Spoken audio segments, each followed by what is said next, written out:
Селям алейкум, урметли телесердили.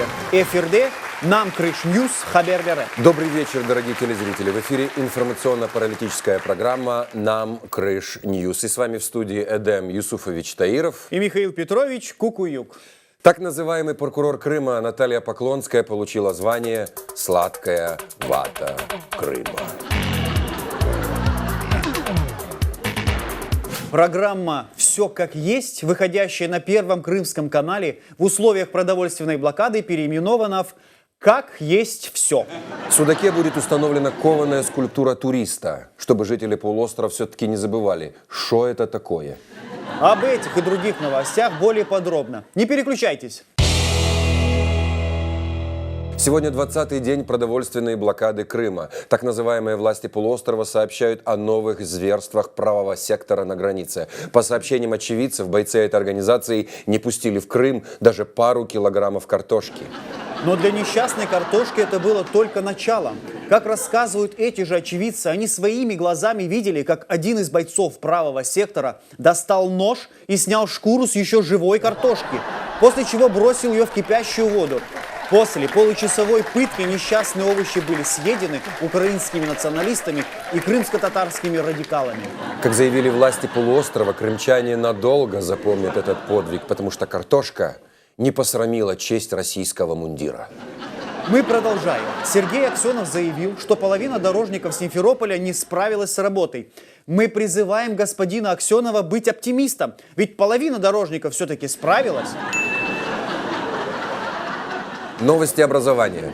Владимир Путин подписал закон о вводе норм ГТО в российских школах. Следующая новость по этой же теме – это то, что в одной из школ Симферополя готовится ввести раздельное образование. Школьники опасаются, что если все и дальше будет развиваться в этом направлении, их скоро будут пороть розгами, а родители опасаются ввода крепостного права.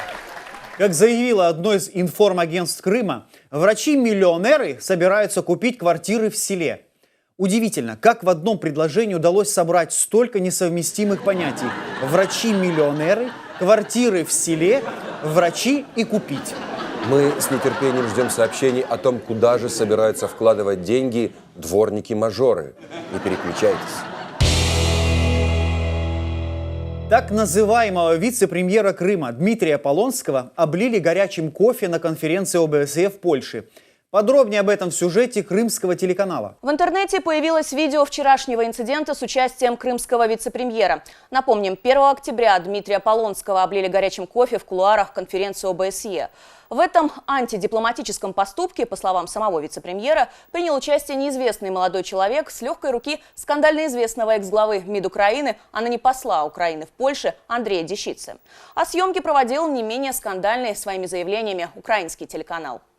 На кадрах видно, что съемки проводили в открытую, и якобы внезапно появившийся молодой человек с горячим напитком намеренно вылил целую кружку кофе на рубашку вице-премьера.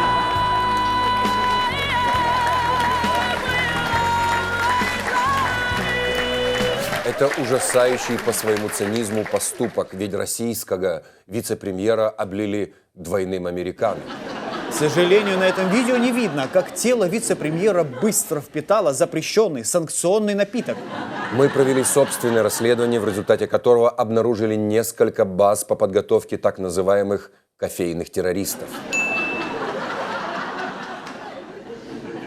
Отдельным вопросом остается, как крымский вице-премьер попал на территорию Евросоюза. Ведь Польша не выдавала визы на фамилию Полонский. Ответ прост. Он просто изменил несколько букв своей фамилии и назвался обычным членом общественной организации. Давайте посмотрим сюжет о пересечении Полонским границы. Какая цель вашего визита в США? Это конференция по новым компьютерным технологиям и защите компьютерных программ. Власти Евросоюза заявили, что больше крымский премьер не пересечет границу еврозоны. Но сам Полонский не унывает и уже придумал план, как попасть в Европу в следующий раз. Правда, большинство крымчан хотело бы видеть Полонского в нескольких чемоданах. Мы продолжаем. Камчатка поможет Севастополю строить суда и развивать портовую сферу. Давайте взглянем на карту мира. А теперь давайте посмотрим на путь, по которому корабль может добраться от Камчатки до Крыма.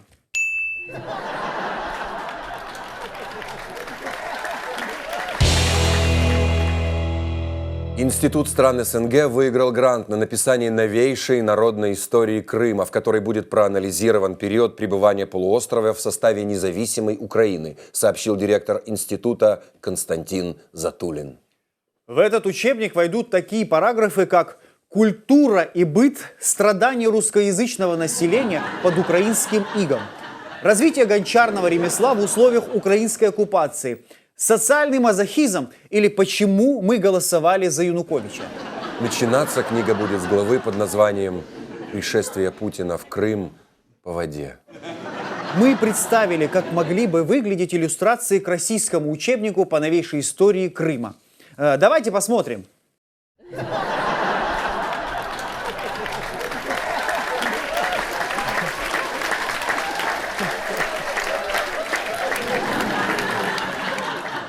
И в завершении новости спорта. Крымские футбольные клубы, которым ФИФА запретила участвовать в каких-либо чемпионатах, нашли выход, как поддерживать себя в отличной форме. Симферопольская «Таврия» на выезде сразилась с «Беркутом». У нас есть видео этого грандиозного дерби. Птица в течение всего поединка кружила вокруг поля и внимательно следила за происходящим. Голов в матче забито так и не было, поэтому Аист вместо мяча в конце концов со скуки решил сам залететь в ворота одной из команд. И еще одна забавная новость из мира животных. Ученые обнаружили растение, которое способно мимикрировать, выдавая себя за экскременты. Члены Госсовета Крыма уже взяли на вооружение эту способность на случай внезапного приезда Владимира Путина. На этом все. С вами были Эден Юсуфович Таиров И Михаил Петрович Кукуюк. А в завершении хочется сказать, бесконечно можно смотреть на три вещи. Как горит огонь, как течет вода и как Путин уходит под воду. Давайте посмотрим.